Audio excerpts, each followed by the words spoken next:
Em todos os lugares. Em multiplataforma.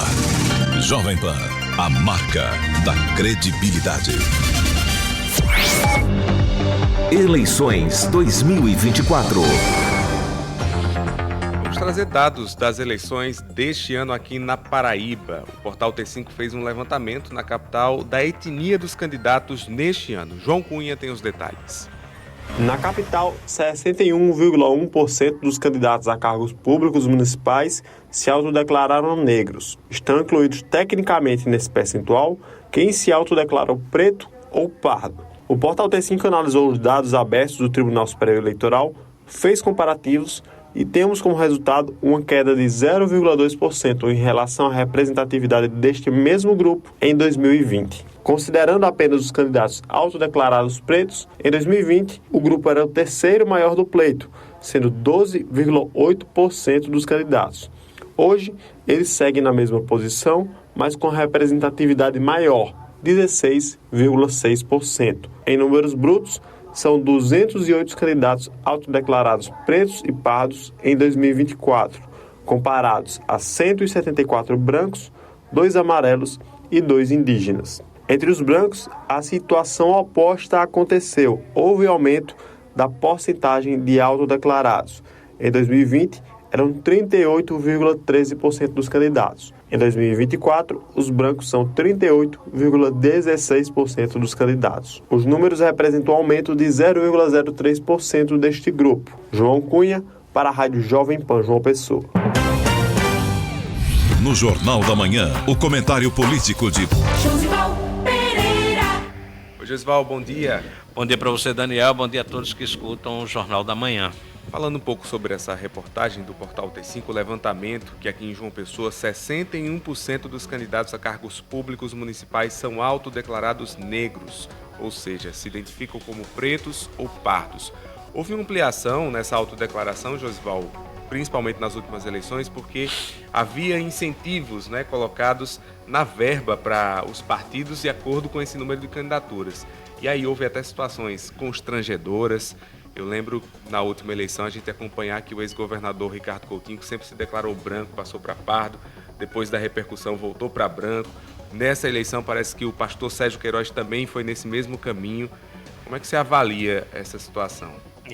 Porque facilita isso porque é uma autodeclaração, né? Sim. Então é você fazer uma autodeclaração. E aí tinha realmente na legislação já tinha para mulheres, mas para negros e pardos, pretos e pardos, então haveria realmente uma cota maior, que era uma cota proporcional ao número de candidatos. Ou seja, se você tivesse 48% de candidatos pretos e pardos, então 48% da verba deveria ser para pretos e pardos, se você tivesse 50%, enfim.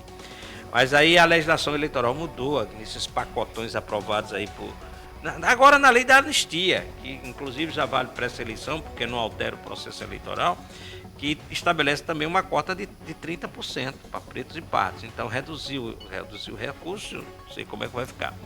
Mas a verdade é a seguinte, veja bem, no Brasil o número de pretos e pardos declarados de candidatura pretos e pardos no Brasil inteiro foi 52%, pouco mais de 52%. Então a Paraíba tem um número maior acima da média nacional.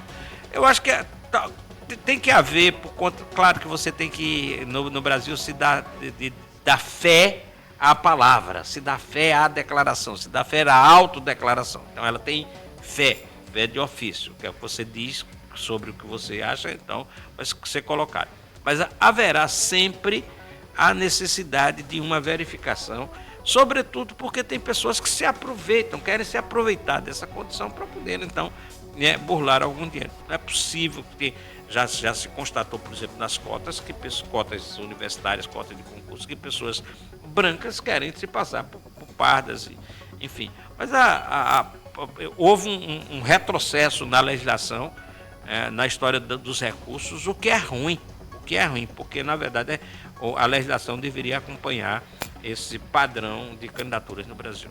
E, inclusive, esse retrocesso apoiado pelo líder da bancada negra, que é um paraibano, que infelizmente colocou o seu voto lá, Damião Feliciano, sim, né? Sim, é lamentável, é profundamente lamentável. Havia uma uma preocupação, uma discussão lá em Brasília que era melhor ter 30% garantido do que você na Constituição, na Constituição, do que você ter na outra legislação uma situação duvidosa que era você dividir proporcionalmente. Então, as mulheres, terminaram várias mulheres de partido de esquerda votando também nessa fixação na Constituição, que foi um retrocesso, mas um retrocesso agora constitucional. Falando ainda das eleições, a Justiça Eleitoral aqui na Paraíba já analisou mais de 5.800 dos mais de 10 mil pedidos de registro de candidatura. Ainda aguarda um julgamento, mais de 4.200 candidaturas. A gente tem um quadro já fechado, mostra uma certa celeridade, a Justiça Eleitoral buscando dar uma celeridade maior a esses processos, Josival. Tem até o dia 16, né, pelo calendário eleitoral, que difícil, às vezes nem se cumpre, mas eu acho que nas zonas eleitorais, nas bases, os juízes eleitorais vão cumprir o prazo. Aí tem os recursos. Eu acho que o Tribunal Regional Eleitoral da Paraíba também, até parece que o número de recursos não é tão grande, vai dar para cumprir também. Agora, o que tiver de recurso para Brasília, aí os candidatos podem tirar o cavalinho da chuva, que não vai ser julgado assim tão fácil, não. Já teve casos aqui na Paraíba, porque acho que eu estou uma candidatura de Poliana Dutra, 2012, e só foi ser julgado definitivamente em Brasília 2 anos depois que ela já tinha tomado posse, mas o recurso não era dela, era dos adversários, mas ela tinha sido eleita, então ela tomou posse, mas demorou a julgar. Tem candidaturas que você julga os recursos depois da eleição. É ruim, isso não dá segurança jurídica. Tem uma situação que mudou na legislação também, não agora, mas que terminou ajudando, porque já teve situações ainda mais escrotas, eu vou dizer assim. A legislação eleitoral permitia a mudança de candidaturas até a véspera da campanha eleitoral, né? Então, o que é que eu fazia? Quem tinha a liderança no município era um inelegível, um que estava condenado e tal. Aí ele registrava a candidatura dele e fazia campanha. Aí vinha recurso, botava a foto na urna, o nome na urna. Quando teve um caso de Cajazeiras, que eu lembro do ex-prefeito Carlos Antônio, que ele renunciou no sábado da tarde. Então, no dia seguinte, a candidata era a mulher dele, tá? E foi eleita sem ninguém saber que ela era basicamente a candidata. Uma informação de última hora que tá. Mas agora a legislação diz o seguinte, dia 20, faltando 20 dias antes das eleições.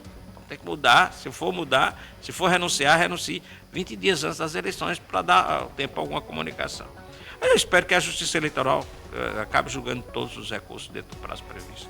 Nesse levantamento de Josival Pereira, aqui dos pedidos, né, que foram feitos, foram deferidos dos 5.875 pedidos analisados até agora, 5.683 foram deferidos, tivemos indeferidos parcialmente 87, esse parcialmente é porque ainda cabe recurso. Dá recurso, né? Em definitivo, 27 e houve também 74 desistências ou renúncias. É um número pequeno aí ainda de desistências e de indeferimentos. Mas você vê que ainda vai dar o quê? Quase 100 candidatos aí indeferidos, né? 74 com mais uma coisa. Um número ainda pequeno, porque se a gente for olhar o que tem de candidato com problema de conta e prestação de conta na justiça respondendo processo é muito grande. Talvez a legislação brasileira precise de mais rigor nisso. Isso lá atrás, aqui a gente quando vai puxar tem as coisas lá atrás. A proposta inicial para a Constituição brasileira era que quem tivesse qualquer problema na justiça, tivesse qualquer condenação, em primeira instância já não pudesse ser candidato. Mas na época da Constituição havia muitos políticos, aqui na Paraíba mesmo tinha o Wilson Braga, que já tinha vindo ali, tinha o Wilson Braga que tinha muita força, que ficaria de fora, não seria mais candidato. Resultado, aí mudou-se para dizer assim, só no caso de condenação em última instância, ou seja, depois que você fizer recurso ao Tribunal de Justiça, se você tiver uma condenação ao STJ, ao STF, aí não acaba nunca esses recursos. Essa forma aqui no Brasil terminou facilitando a vida dos políticos. Josival Pereira, tem uma polêmica nacional, mas que teve um desdobramento aqui na Paraíba, que é a aliança PL-PT. Eita. Ontem, alguns apontamentos de municípios paraibanos, a gente já teve polêmica, eu acho que em Monteiro, em relação a esse assunto, mas houve um detalhamento que outros municípios que teriam comando e orientação do presidente estadual do PL, Wellington Roberto, estariam vinculados ao PT. E isso gera uma reação, inclusive, dentro do bolsonarismo. Olha, eu acho que foi uma derrota ontem, uma derrota muito forte do Wellington Roberto. Derrota ruim, uma coisa ruim para ele. Ele continua presidente estadual do PL. Imaginava-se que, por exemplo, as mudanças com a ascensão de Cabo Gilberto, que seria e o Marcelo Queiroga, seria para João Pessoa e para Grande João Pessoa, mas está se vendo que não. Ontem, o próprio Cabo Gilberto liberou, no final da tarde de ontem, eu tive acesso por ele, intervenções, mais do que intervenções, a extinção, a desativação, vamos dizer assim, de diretórios do PL em municípios onde o PL estava em coligação que tinha algum partido de esquerda, algum partido mais de esquerda. PSOL, PT, PSB, enfim, outros partidos. Aqui, ó. A coligação de Eduardo Brito, candidato a prefeito da oposição em Mamanguape, estava lá, o pessoal estava na coligação e aí houve intervenção, acabaram o diretório. Quando não existe diretório, não tem como você decidir mais, o partido não existe legalmente. Em Bananeiras, o PL estava na coligação do prefeito Matheus Bezerra, candidato à reeleição, mas quem estava lá também é o PT nessa coligação. Além do PSB, que é de esquerda. Resultado, intervenção, desativação. São José de Piranhas, o PL estava na aliança de Baulins, que é candidato a prefeito à reeleição. Só que lá está o PSOL também nessa aliança. Resultado, o diretório foi desativado. 3 diretórios desativados que não podem participar de coligações de esquerda. Extinguido ontem à noite a cúpula nacional do PL. Trazer um último assunto aqui, porque ontem, depois de prometido, né, o presidente do TCE, do Tribunal de Contas do Estado, o conselheiro Nominando Diniz, foi até a Procuradoria Regional Eleitoral entregar ao procurador, como prometido, o relatório de auditoria sobre a questão de contratados por excepcional interesse nas prefeituras. E é um crescimento muito expressivo, a gente vem batendo nesse assunto muito aqui. Qual o desdobramento que isso pode ter a partir de agora, inclusive nas eleições, Josival? Eu estava dizendo há pouco, na coluna Trocando em Miúdos na televisão, que eu reputo essa informação gravíssima, porque as pessoas imaginam que corrupção, quando a gente fala de corrupção, de escândalo no serviço público, imagina uma fraude à licitação, uma compra superfaturada, desvio de dinheiro, enfim, mas tem várias outras formas de escândalo, e uma forma de escândalo na Paraíba, já constatada várias vezes pelo Tribunal de Contas, assumida pelo Conselheiro Nominando Diniz, é essa história das contratações exacerbadas de prestadores de serviço. O que é que aconteceu? O relatório que foi entregue pelo Conselheiro do Tribunal de Contas ao Procurador Regional Eleitoral Renan Paes Félix mostra como houve um crescimento absurdo de contratações no Estado, em 3 secretarias de Estado do Estado, que é a Secretaria de Saúde, a Secretaria de Educação e a Secretaria de Desenvolvimento Humano, um crescimento muito alto no Estado, de uma maneira geral, um crescimento de mais de 42%, mas nos municípios, meu amigo, o problema é o seguinte: o relatório diz que 82%, mais de 82% dos servidores das prefeituras são de prestadores de serviço. Você tem menos de 20% de concursados de efetivo dos municípios. E aí o que Nominando Diniz está sugerindo, está analisando, está colocando, já deu entrevista, é que vai haver abuso de poder político, tá certo? Abuso de poder político e abuso de poder econômico dos municípios, que vai haver em muitos municípios desequilíbrio das eleições. Nominando Diniz já disse claramente que essas contratações definem as eleições na maioria dos municípios paraibanos. em alguns municípios não, pequenos municípios, na maioria dos municípios paraibanos. Por quê? Se você imagina, você tem o município, eu vou pegar um município pequeno, vou botar aqui até mais eleitores, um município 5.000 eleitores. Se você contrata 1.000 prestadores de serviço, meu amigo, 1.000 durante o ano eleitoral ou na véspera da campanha eleitoral, o que é que você vai ter aí, no mínimo, mais 1.000 votos. Eu vou botar mas vamos botar a família, 2.000 votos, você desequilibra. E tem situações ainda mais graves, escandalosas, por exemplo, tem municípios que ainda estão contratando organizações sociais no ano eleitoral. No ano eleitoral ontem recebi umas informações de Cajazeiras, que só este ano a Prefeitura de Cajazeiras recebeu um alerta do Tribunal de Contas que não poderia mais contratar prestador de serviço o ano passado, em dezembro. Definitivo. Passou a contratar com cooperativa, já gastou este ano quase 14 milhões de reais com cooperativa. E aí continua colocando para dentro. Continua colocando sem concurso para dentro, sem concurso público. Então, é um escândalo geral. Agora, vai servir para alguma coisa? Essa é a intenção de nominando Diniz. Estou aqui com o procurador. Claro que lá no Tribunal de Contas a situação vai ser reprovar as contas.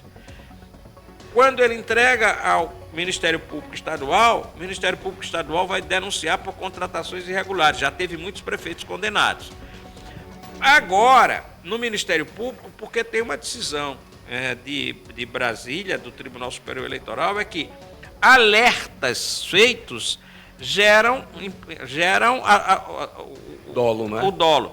Então, veja bem, o que é que está dizendo aqui? Está aqui, ó. Toma o material e o procurador diz o quê? Eu vou mandar para todos os promotores vão investigar para abrir ação de investigação eleitoral, podendo caçar o registro das candidaturas e até a cassação do prefeito. É possível.